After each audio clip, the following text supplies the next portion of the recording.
Hi everyone, easy കോമേഴ്സിലേക്ക് ഏവർക്കും സ്വാഗതം. നമ്മളിപ്പോൾ നോക്കാൻ പോകുന്നത് രണ്ടാമത്തെ ബ്ലോക്കാണ്. രണ്ടാമത്തെ ബ്ലോക്കിന്റെ പേരെന്താണ്? Accounting for debentures. ഈ ബ്ലോക്കിനകത്ത് നമുക്ക് 2 യൂണിറ്റ്സുകളാണ് പഠിക്കേണ്ടത്. അതിൽ ആദ്യത്തെ യൂണിറ്റ് ആണ് നമ്മളിപ്പോൾ നോക്കുന്നത്. ആ യൂണിറ്റിന്റെ പേരെന്താണ്? ഇൻട്രൊഡക്ഷൻ ടു ഡിബഞ്ചേഴ്സ് ആണ്. ഈ യൂണിറ്റിനകത്ത് നമ്മൾ ഇന്നത്തെ വീഡിയോയിൽ പഠിക്കേണ്ടത് ഡിബഞ്ചറിന്റെ മീനിങ്ങും ഡെഫിനിഷനും ഫീച്ചേഴ്സ് പിന്നെ ഒരു ഡിഫറൻസും, ഇത്രയും കാര്യങ്ങളാണ് നമ്മൾ ഇന്നത്തെ വീഡിയോയിനകത്ത് പഠിക്കാൻ പറ്റുന്നത്. അപ്പോൾ നമുക്ക് നോക്കാം. നമ്മൾ ആദ്യം പറയാൻ വേണ്ടി ഡിബഞ്ചറിന്റെ മീനിങ് ആണ്. അതിനകത്ത് നിങ്ങൾക്ക് പെട്ടെന്ന് മനസ്സിലാക്കാൻ വേണ്ടി ഇവിടെ ഞാൻ 5 ഇതായിട്ട് കൊടുത്തിട്ടുണ്ട്. ആദ്യം ഡിബഞ്ചറിന്റെ ഒറിജിൻ എവിടെയാണ്, meaning, contract terms, creditor status, purpose. അപ്പോൾ ഇതെല്ലാം കൂടെ ചേർത്തുള്ളൊരു കാര്യങ്ങളാണ് ഒരു മീനിങ് എന്ന് പറയാൻ പോകുന്നത്. ഓക്കെ, അപ്പോൾ നമുക്ക് നോക്കാം. അതിൽ ആദ്യം പറഞ്ഞിരിക്കുന്നത് ഒറിജിൻ ആണ്. എന്താണ് ഈ ഒറിജിന്റെ മലയാളം? ഉത്ഭവം അല്ലേ?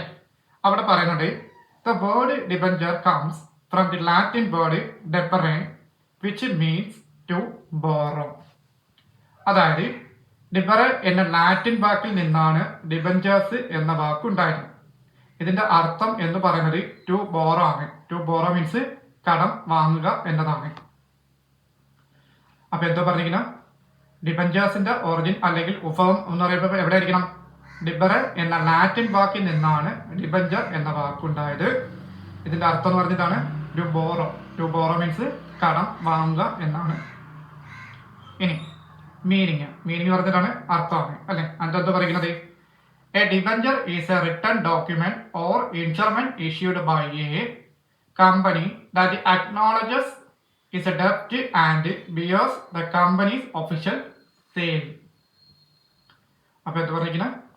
A debenture is a written document or instrument issued by a company that acknowledges its a ഡെപ്റ്റ് and bears the company's official sale. അതായത് കമ്പനി ഒരാളിൽ നിന്നും കടം വാങ്ങിയിട്ടുണ്ടെന്ന് സാക്ഷ്യപ്പെടുത്തുന്നതും കമ്പനിയുടെ ഒഫീഷ്യൽ സെയിലായ, അതായത് കമ്പനിയുടെ ഒഫീഷ്യൽ സെയിലായിട്ടുള്ളതുമായ ഒരു രേഖയാണിത്. അതായത് ഒരു റിട്ടൺ ഇൻസ്ട്രുമെന്റ് ആണ്. അപ്പൊ എന്താ പറയുന്നത്? കമ്പനി ഒരാളിൽ നിന്നും കടം വാങ്ങിയിട്ടുണ്ടെന്ന് സാക്ഷ്യപ്പെടുത്തുന്നതും കമ്പനിയുടെ ഒഫീഷ്യൽ മുദ്രയുള്ളതുമായ, അതായത് കമ്പനിയുടെ സെയില് ഒരു റിട്ടൺ ഇൻസ്ട്രുമെന്റ് ആയിട്ടാണ് അറിയപ്പെടുന്നത്. ഇനി ഇതിന്റെ കോൺട്രാക്ട് ടേംസ് എന്ന് പറഞ്ഞ എന്താണ്? It outlines a contract for repaying the principal amount at specific intervals and includes fixed interest payment. അത് ബ്രാക്കറ്റിൽ പറയുന്നുണ്ട്. ഈ ഫിക്സഡ് ഇൻട്രസ്റ്റ് പേയ്മെന്റ് എന്ന് പറയുമ്പോൾ എങ്ങനെ ഉദ്ദേശിക്കുന്നത്? Paid semi annually or annually. അപ്പൊ കോൺട്രാക്ട് ടേംസ് ആകുമ്പോൾ ഉടമ്പടി എന്നാണ് അതിന്റെ മലയാളം. അപ്പൊ അതിനകത്ത് എന്തോ പറയുന്നത്? It outlines a contract for repaying the principal amount at specific intervals and includes fixed interest payments. അതായത് paid semi annually or annually. അതായത് ഒരു നിശ്ചിത കാലാവധിക്ക് ശേഷം എമൗണ്ട് തിരികെ നൽകാമെന്നും കൃത്യമായ ഇടവേളകളിൽ, അതായത് ഇന്റർവെല്ലുകളിൽ, അവിടെ പറയുന്നത് വർഷത്തിലോ അല്ലെങ്കിൽ 6 മാസത്തിലോ ഒരിക്കൽ. അപ്പൊ ഈ സെമി ആനുവലി എന്ന് പറഞ്ഞിട്ടാണ് 6 മാസത്തിൽ ഒരിക്കലെന്നാണ് അർത്ഥം, അല്ലെങ്കിൽ ആനുവലി വർഷത്തിലോ ഇൻട്രസ്റ്റ് നൽകാമെന്നുമുള്ള ഉടമ്പടി ഇതിൽ അടങ്ങിയിരിക്കുന്നു. അപ്പൊ ഈ കോൺട്രാക്ടിനകത്ത് എന്ത് പറയുന്നത്? ഒരു നിശ്ചിത കാലാവധിക്ക് ശേഷം എമൗണ്ട് തിരികെ നൽകാമെന്നും, അതാണ് റീപേയിങ്, തിരികെ നൽകാമെന്നും കൃത്യമായ ഇടവേളകളിൽ, അതായത് വർഷത്തിലോ അല്ലെങ്കിൽ 6 മാസത്തിലോ ഒരിക്കലോ ഇൻട്രസ്റ്റ് നൽകാമെന്നുമുള്ള ഉടമ്പടി ഇതിൽ അടങ്ങിയിരിക്കുന്നു എന്നുള്ളതാണ്. ഇനി അടുത്തത് ക്രെഡിറ്റർ സ്റ്റാറ്റസ്, അതായത് അവരുടെ പദവി എങ്ങനെയാണെന്ന് അവിടെ പറയുന്നുണ്ട്. The holder of A debenture is A preferential creditor of the company. The holder of A debenture is A preferential creditor of the company. അതായത് ഡിബഞ്ചർ കൈവശം വെച്ചിരിക്കുന്ന വ്യക്തിയെ അവരാണ് ഡിബഞ്ചർ ഹോൾഡർ എന്ന് പറയുന്നത്. ഡിബഞ്ചർ കൈവശം വെച്ചിരിക്കുന്ന വ്യക്തിയെ കമ്പനിയുടെ ഒരു പ്രിഫറൻഷ്യൽ ക്രെഡിറ്റർ ആയിട്ട് കണക്കാക്കപ്പെടുന്നു. എന്തോ പ്രിഫറൻഷ്യൽ ക്രെഡിറ്ററിന് മുൻഗണന കടക്കാരനായിട്ട് കണക്കാക്കുന്നു. അപ്പോൾ ക്രെഡിറ്റർ സ്റ്റാറ്റസ് എന്ന് പറഞ്ഞതാണ് ഡിബഞ്ചർ കൈവശം വെച്ചിരിക്കുന്ന വ്യക്തി, അവരെ നമ്മളത് വിളിക്കുന്നു ഡിബഞ്ചർ ഹോൾഡർ എന്നല്ലേ.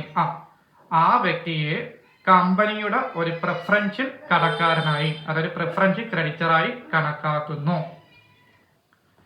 ഇനി അടുത്ത പർപ്പസ് അല്ലേ. പർപ്പസ് എന്തോ പറഞ്ഞിരിക്കണം, companies issue debentures as a means of long time ഡെപ്റ്റ് financing to raise funds without losing for compromising company ownership. അപ്പൊ പർപ്പസ് പറഞ്ഞാണ് ലക്ഷ്യം അല്ലെ. അവിടെ എന്താ പറയുക, companies issue debentures as a mean of long time ഡെപ്റ്റ് financing to raise funds without losing or എന്താണ് കോംപ്രമൈസിംഗ് കമ്പനി ഓണർഷിപ്പ്.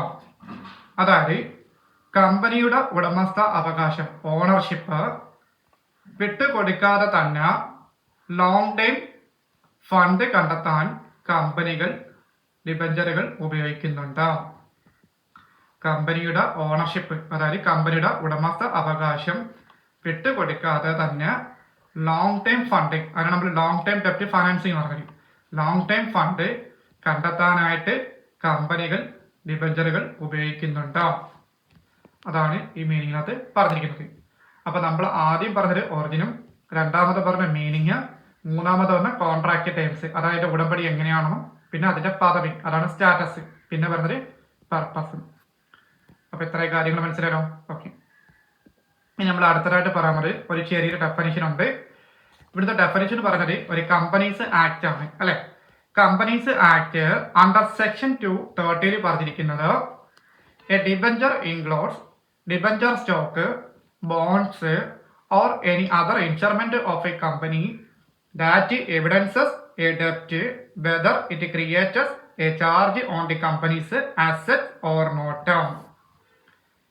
അപ്പൊ ഡിബഞ്ചർ ഡെഫിനിഷൻ എന്താ പറയുക, കമ്പനീസ് ആക്ട് 2013 അണ്ടർ സെക്ഷൻ 230 പറഞ്ഞിരിക്കുന്നത് എന്താണ്, A debenture includes debenture stock, debenture bonds or any other instruments of a company that evidences a debt whether it creates a charge on the company's assets or not. അതായത് കമ്പനിയുടെ കടം വ്യക്തമാകുന്ന debenture stock, debenture ബോണ്ടുകൾ അല്ലെങ്കിൽ മറ്റു ഇൻസ്ട്രുമെന്റുകൾ ഇതിൽ ഉൾപ്പെടുന്നുണ്ട്. അതിനകത്ത് എടുത്തു പറയുന്നുണ്ട് ഇതിന് കമ്പനിയുടെ അസറ്റുകളിൽ ചാർജ് ഉണ്ടോ ഇല്ലയോ എന്നത് ബാധകമല്ല. അപ്പൊ കമ്പനീസ് ആക്ട് 2013 അണ്ടർ സെക്ഷൻ 230 എന്തോ പറഞ്ഞിരിക്കുന്നത്, കമ്പനിയുടെ ഡെപ്റ്റ്, കമ്പനിയുടെ കടം വ്യക്തമാകുന്ന ഡിബഞ്ചർ സ്റ്റോക്ക് അല്ലെങ്കിൽ ഡിബഞ്ചർ ബോണ്ടുകൾ അല്ലെങ്കിൽ മറ്റു ഇൻസ്ട്രുമെന്റുകൾ ഇതിൽ ഉൾപ്പെടുന്നുണ്ട്. അതിലൊരു കാര്യം പറയുന്നത് ഇതിന് കമ്പനിയുടെ അസറ്റുകളിൽ ചാർജ് ഉണ്ടോ ഇല്ലയോ എന്നത് ബാധകമല്ല. അതാണ് ഇവിടുത്തെ ഡെഫിനിഷൻ പറഞ്ഞിരിക്കുന്നത്. അപ്പൊ എത്ര മനസ്സിലായാലോ? ഓക്കെ. അപ്പൊ നമ്മൾ ആദ്യം പറഞ്ഞത് എന്താണ്, ഡിബഞ്ചറിന്റെ മീനിങ്, അതിൽ തന്നെ 5 ഇതായിട്ടാണ് കൊടുത്തിരിക്കുന്നത്. പിന്നെ പറഞ്ഞെന്താണ്, ഡെഫിനിഷൻ ആണ് അല്ലെ. ഇനി നമ്മൾ അടുത്തതായിട്ട് നോക്കാൻ പോകുന്നത് ഫീച്ചേഴ്സ് ആണ് അല്ലെ. ഡിബഞ്ചറിന്റെ ഫീച്ചേഴ്സ് ആണ് നമ്മൾ പറയാൻ പോകുന്നത്. ഇവിടെ നമുക്ക് മൊത്തം എത്ര എണ്ണം ഉണ്ട്, 6 എണ്ണം ഉണ്ട്. എളുപ്പത്തിലാണ് എഴുതിയിരിക്കുന്നത് കേട്ടോ, സിമ്പിൾ മനസ്സിലാവുന്ന രീതിയിൽ എഴുതിയിട്ടുണ്ട്. ഓക്കെ. അപ്പൊ നമ്മൾ ആദ്യം പറയാൻ പോകുന്നത് അക്നോളജ്മെന്റ് ഓഫ് ഡെപ്റ്റ് ആണ് അല്ലെ. എന്താണ് ഈ അക്നോളജ്മെന്റ് ഓഫ് ഡെപ്റ്റ് എന്ന് പറഞ്ഞാല്, കടം വാങ്ങിയതിന്റെ തെളിവ്, കടം വാങ്ങിയതിന്റെ തെളിവാണ് അല്ലെ. അതിനകത്ത് എന്തോ പറഞ്ഞിരിക്കുന്ന, it is a written certificate acknowledging that the company owes money. എന്താ പറയുക, it is a written certificate acknowledging that the company owes money. അതായത് ഇത് കമ്പനി വാങ്ങിയിട്ടുള്ള കടത്തിന്റെ ലിഖിത തെളിവാണ്. കടം പറഞ്ഞ് കമ്പനി വാങ്ങിയിട്ടുള്ള കടത്തിന്റെ ലിഖിത തെളിവാണിത്. അതുമാത്രമല്ല, it serves as a legal proof in court if a company winds up, അതായത് ക്ലോസ് ഡൗൺ എന്നാണ് പറഞ്ഞത്. അപ്പൊ വൈൻഡപ്പിന്റെ വേർപേരാണ് ക്ലോസസ് ഡൗൺ എന്ന് പറയും അല്ലെ. അപ്പൊ എന്താ പറയുന്നത്, it serves as a legal proof in court if the company winds up അല്ലെങ്കിൽ ക്ലോസസ് ഡൗൺ. അതായത് കമ്പനി പൂട്ടിപ്പോകുന്ന സമയത്ത്, അതായത് വൈൻഡപ്പ് ചെയ്ത് പോകുന്ന സമയത്തില്ലേ, ആ സമയത്ത് കോടതിയിൽ ഹാജരാക്കാൻ പറ്റിയ രേഖയാണിത്. കമ്പനി പൂട്ടിപ്പോകുന്ന സമയത്ത് കോടതിയിൽ ഹാജരാക്കാൻ പറ്റിയ രേഖയാണിത്. അതിനാണ് അക്നോളജ്മെന്റ് ടെസ്റ്റ് എന്ന് പറയുന്നത്. അപ്പോൾ ഒരിക്കൽ കൂടി പറയാം, കടം വാങ്ങിയതിന്റെ തെളിവ് എന്ന് പറയുന്നത് കമ്പനി വാങ്ങിയിട്ടുള്ള കടത്തിന്റെ ലിഖിത തെളിവാണ്. കമ്പനി പൂട്ടിപ്പോകുന്ന സമയത്ത് കോടതിയിൽ ഹാജരാക്കാൻ പറ്റിയ രേഖയാണിത്. ഇനി രണ്ടാമതാണ് ഫിക്സഡ് റേറ്റ് അല്ലെങ്കിൽ കൂപ്പൺ റേറ്റസ്. ഫിക്സഡ് റേറ്റ് അല്ലെങ്കിൽ കൂപ്പൺ റേറ്റ് എന്ന് പറയുമ്പോൾ എന്തു അർത്ഥം? അവിടെ പറയുന്നുണ്ട്, debentures carry a fixed interest rate called the coupon rate. അപ്പൊ എന്താ പറയുക? Debentures carry a fixed interest rate called the coupon rate. This interest must be paid regularly even if the company suffers a loss. This interest must be paid regularly even if the company suffers a loss. അതായത് ഡിബഞ്ചറുകൾക്ക് കൃത്യമായ റേറ്റിൽ interest നൽകണം. ഈ റേറ്റിനെയാണ് നമ്മൾ എന്തെന്ന് പറയുക? Coupon rate എന്ന് വിളിക്കുന്നത്. ഡിബഞ്ചറുകൾക്ക് കൃത്യമായ റേറ്റിൽ ഇൻട്രസ്റ്റ് നൽകണം. ഈ റേറ്റിനെയാണ് നമ്മൾ എന്തെന്ന് വിളിക്കുക? കൂപ്പൺ റേറ്റ് എന്ന് വിളിക്കുക.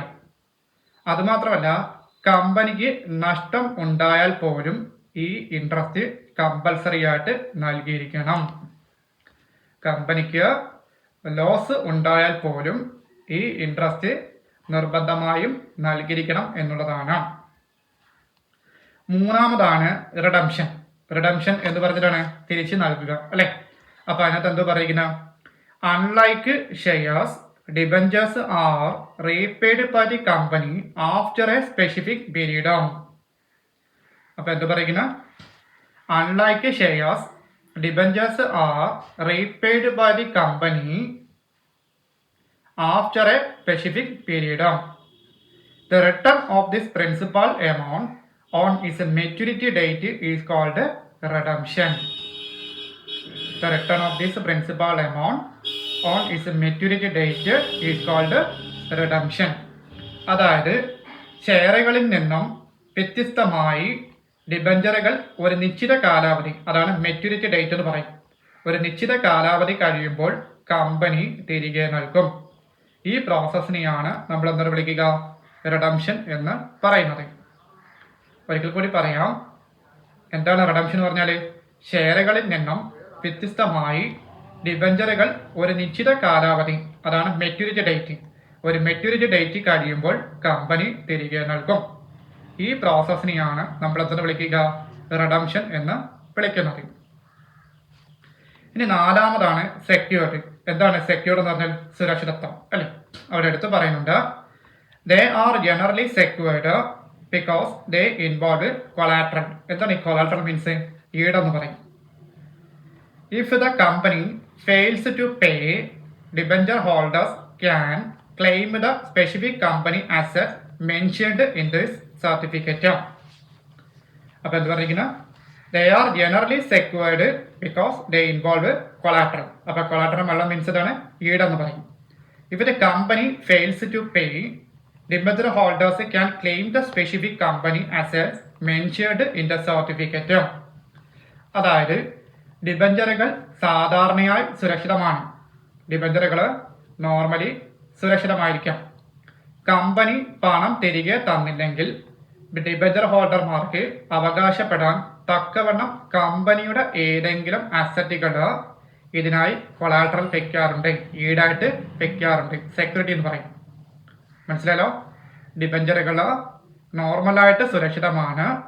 കമ്പനി പണം തിരികെ തന്നില്ലെങ്കിൽ ഡിബഞ്ചർ ഹോൾഡർമാർക്ക് അവകാശപ്പെടാൻ തക്കവണ്ണം കമ്പനിയുടെ ഏതെങ്കിലും അസറ്റുകൾ ഇതിനായി കൊളാട്രൽ വെക്കാറുണ്ട്. കൊളാട്രൽ മീൻസ് ഇതാണ് ഈടെന്ന് പറയും. ഇനി അടുത്തതാണ് ടാക്സ് ഡിഡക്ഷൻ. എന്താണ് ടാക്സ് ഡിഡക്ഷൻ എന്ന് പറയുന്നത്?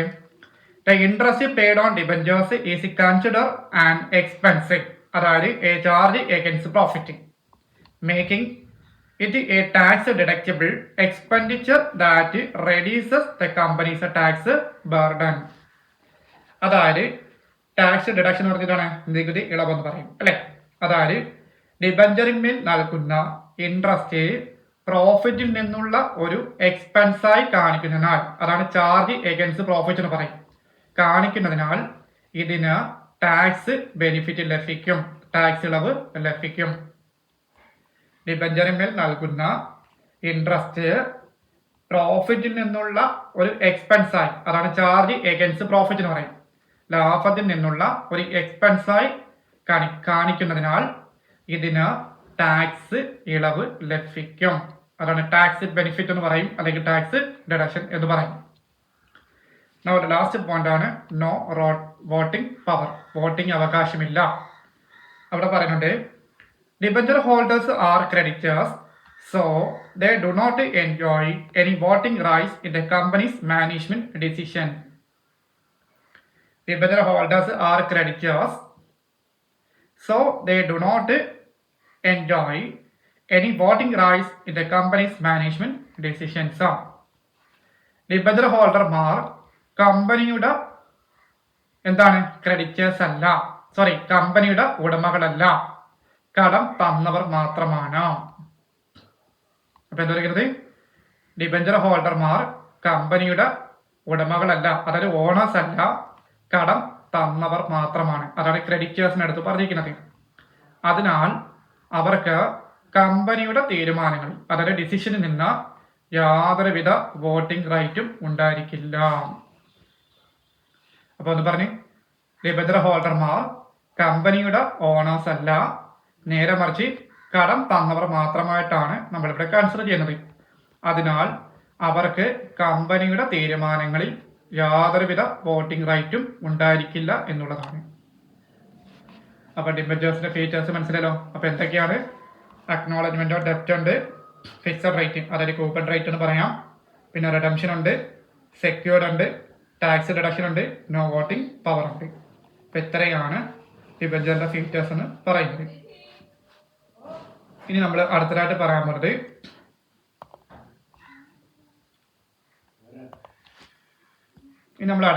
പോകുന്നത് difference between shares and debentures ആണ് അല്ലെ. Difference between shares and debentures ആണ് അല്ലെ. അത് നമുക്ക് 3 കോളംസ് ഉണ്ട്. ആദ്യം പറഞ്ഞിരിക്കുന്നത് ബേസിസും, രണ്ടാമത്തെ കോളം ഡിബഞ്ചേഴ്സും, മൂന്നാമത്തെ കോളം ഷെയർസും. ഈ ബേസിസ് എന്ന് പറയുന്നത് ഓരോ പോയിന്റ് എടുത്ത് പറയുമ്പോൾ അതിനെ വെച്ചാണ് നമ്മൾ ഡിബഞ്ചറും ഷെയർസും കമ്പാരിസൺ ചെയ്യുന്നത്.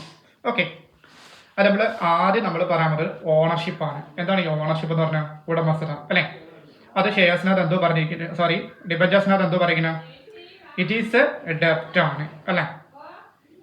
Holders are the lenders of the company, the return is called interest, it is a fixed and sorry, ആദ്യം പറഞ്ഞിരിക്കുന്നത് ഓണർഷിപ്പ് ആണ് അല്ലെ. അപ്പൊ ഓണർഷിപ്പിനകത്ത് എന്തോ പറഞ്ഞിരിക്കുന്നത് ഡിബഞ്ചറിൽ, ഇറ്റ് ഈസ് എ ഡെപ്റ്റ് ആണ്, ഇറ്റ് ഈസ് എ ഡെപ്റ്റ്, കമ്പനിക്ക് നൽകിയ കടമാണിത്.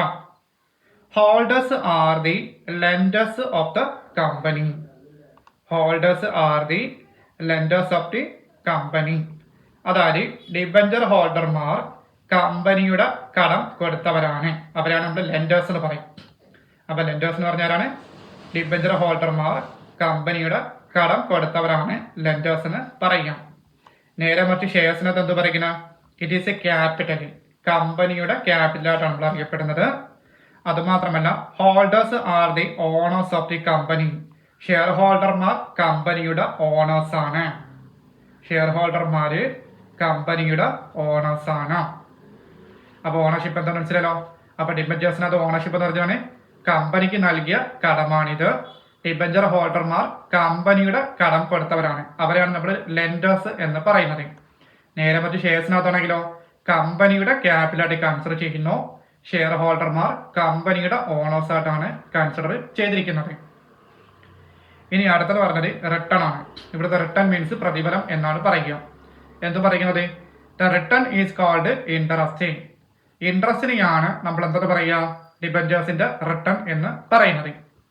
It is a fixed and must be paid even if there is no profit.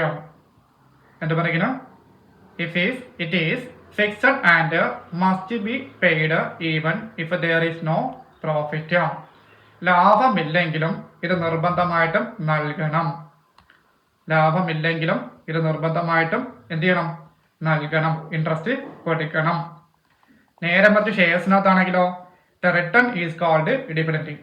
അപ്പൊ ഇവിടെ ഡിവിഡൻഡ് ആണ് നമ്മൾ എന്ത് ചെയ്യുന്നത്, പ്രതിഫലമായിട്ട് കൊടുക്കുന്നത്. അത് കൂടാണ്ട് it is paid only when the company earns profit and the rate fluctuates. ലാഭം ഉണ്ടായാൽ മാത്രം നൽകിയാൽ മതി. എമൗണ്ട് എന്ത് ചെയ്യും, ഫ്ലക്ച്വേഷൻ ആയിരിക്കും, അതായത് മാറിക്കൊണ്ടിരിക്കും. മനസ്സിലായോ? ഇവിടെ ഇൻട്രസ്റ്റ് ഫിക്സഡ് ആണ്, ഇവിടെ എന്താണ്, ഫ്ലക്ച്വേഷൻ ആണ്. അപ്പൊ നമുക്ക് ഇവിടുത്തെ പ്രതിഫലം എന്തായിട്ടാണ് കൊടുക്കുന്നത്, ഡിവിഡൻഡ് ആയിട്ടാണ് നമ്മൾ പ്രതിഫലം കൊടുക്കുന്നത്. ലാഭം ഉണ്ടായാൽ മാത്രം കൊടുത്താൽ മതി എന്നാണ് പറയുന്നത്. പക്ഷേ ഈ എമൗണ്ട് എന്ത് ചെയ്യും, മാറിക്കൊണ്ടിരിക്കും, ഫ്ലക്ച്വേഷൻ ആയിരിക്കും. ഓക്കെ, ഇനി അടുത്ത പറയുന്നത് റീപേയ്മെന്റ് ആണ്. എന്താണ് റീപേയ്മെന്റ് പറഞ്ഞാൽ തിരിച്ച് നൽകണം അല്ലെ. അവിടെ പറയുന്നുണ്ട് issued for a fixed period and repaid after that period expires. issued for a fixed period and repaid after that period expires. അതായത് ഒരു നിശ്ചിത കാലാവധിക്ക് ശേഷം എമൗണ്ട് പൂർണ്ണമായും തിരികെ നൽകും എന്നുള്ളതാണ്. ഒരു നിശ്ചിത കാലാവധിക്ക് ശേഷം എമൗണ്ട് പൂർണ്ണമായും തിരികെ നൽകും എന്നുള്ളതാണ് ഡിബഞ്ചേഴ്സിനകത്ത് പറഞ്ഞിരിക്കുന്നത്. നേരെ മറ്റു ഷെയറിനകത്ത് എന്തോ പറഞ്ഞിരിക്കുന്നത്, capital is not returned during the lifetime of the company. അതായത് എക്സെപ്റ്റ് അല്ലെ to preference shares on due date. അതായത് പ്രിഫറൻസ് ഷെയറുകൾ ഒഴികെ കമ്പനി നിലനിൽക്കുന്ന കാലത്തോളം എമൗണ്ട് സാധാരണ തിരിച്ചു നൽകാറില്ല. പ്രിഫറൻസ് ഷെയറുകൾ ഒഴികെ കമ്പനി നിലനിൽക്കുന്ന കാലത്തോളം എമൗണ്ട് സാധാരണ തിരിച്ച് നൽകാറില്ല. അതാണ് ഷെയർസിൽ സംഭവിക്കുന്ന കാര്യം. ഇനി അടുത്ത വോട്ടിംഗ് റൈറ്റ് ആണ്.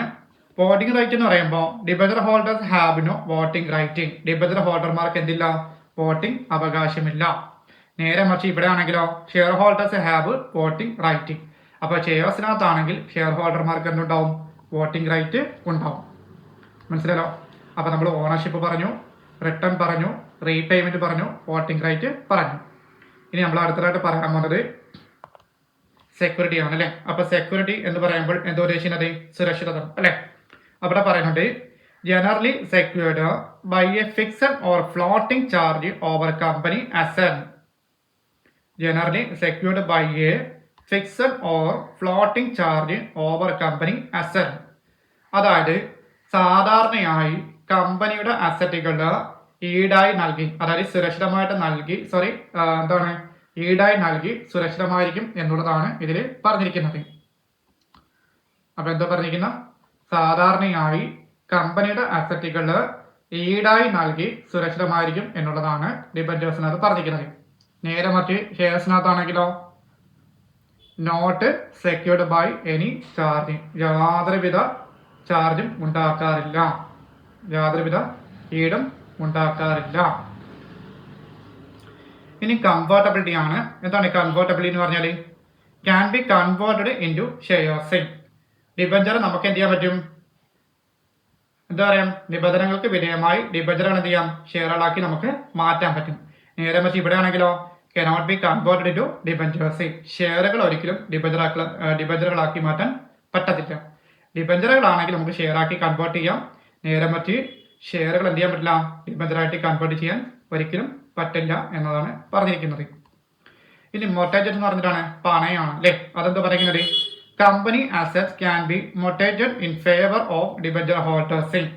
ഡിബഞ്ചർ ഹോൾഡർമാർക്കായി കമ്പനിയുടെ അസറ്റുകൾ പണയപ്പെടുത്താറുണ്ട്.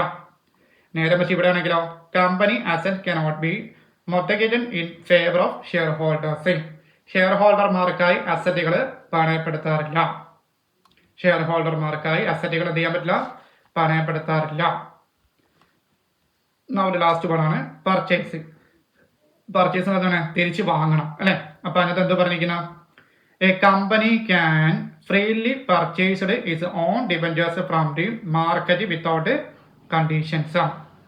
അതായത് യാതൊരുവിധ കണ്ടീഷനുകളും കൂടാതെ കമ്പനിക്ക് മാർക്കറ്റിൽ നിന്ന് സ്വന്തം ഡിബഞ്ചറുകൾ നേരിട്ട് വാങ്ങാം എന്നുള്ളതാണ്. യാതൊരുവിധ നിബന്ധനകളും കൂടാതെ കമ്പനിക്ക് മാർക്കറ്റിൽ നിന്ന് സ്വന്തം ഡിബഞ്ചറുകൾ നേരിട്ട് വാങ്ങാം എന്നുള്ളതാണ് ഡിബഞ്ചേഴ്സിനകത്ത് പറഞ്ഞിരിക്കുന്നത്. നേരെ മറ്റ് ഷെയർസിനകത്താണെങ്കിലോ a company can buy back its own shares only after fulfilling certain strict conditions. അതായത് ചില പ്രത്യേക നിയമപരമായ നിബന്ധനകൾക്ക് വിധേയമായി മാത്രമേ കമ്പനിക്ക് സ്വന്തം ഷെയറുകൾ തിരിച്ചു വാങ്ങാൻ കഴിയൂ. അതിനാണ് ബൈപാക്ക് എന്ന് പറയും.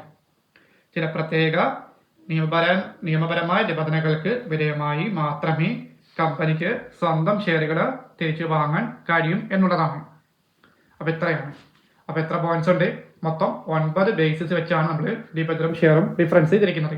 അപ്പോൾ നിങ്ങൾക്ക് ഇഷ്ടമുള്ള ഏതെങ്കിലും ചെയ്യാം 6-7 പോയിന്റ് മാത്രം എഴുതിയാൽ മതി. ഓക്കെ, പെട്ടെന്ന് പഠിച്ചെടുക്കാൻ പറ്റുന്ന 6-7 പോയിന്റ് മാത്രം. ഓക്കെ ആണല്ലോ? ഓക്കെ. അപ്പോൾ നമ്മൾ ഇന്നത്തെ വീഡിയോയ്ക്ക് എന്തൊക്കെയാണ് പറഞ്ഞത്? ഡിബഞ്ചറിന്റെ മീനിങ് അത് നമ്മൾ 5 പാർട്സ് ആയിട്ട് പറഞ്ഞിട്ടുണ്ട്. പിന്നെ നമ്മൾ ഡെഫിനിഷൻ പറഞ്ഞു, ഡിബഞ്ചറിന്റെ ഫീച്ചേഴ്സ് പറഞ്ഞു, പിന്നെ ഡിഫറൻസ് പറഞ്ഞു. ഓക്കെ, ഇനി നമുക്ക് ഡിബഞ്ചറിന്റെ ടൈപ്സ് ഉണ്ട്. അത് നമ്മൾ അടുത്ത വീഡിയോയിൽ കൂടെ കാണാം. അതുകൂടെ ആകുമ്പോൾ നമ്മുടെ ഈ ഒരു 1ാമത്തെ യൂണിറ്റ് തീരും. Thank you.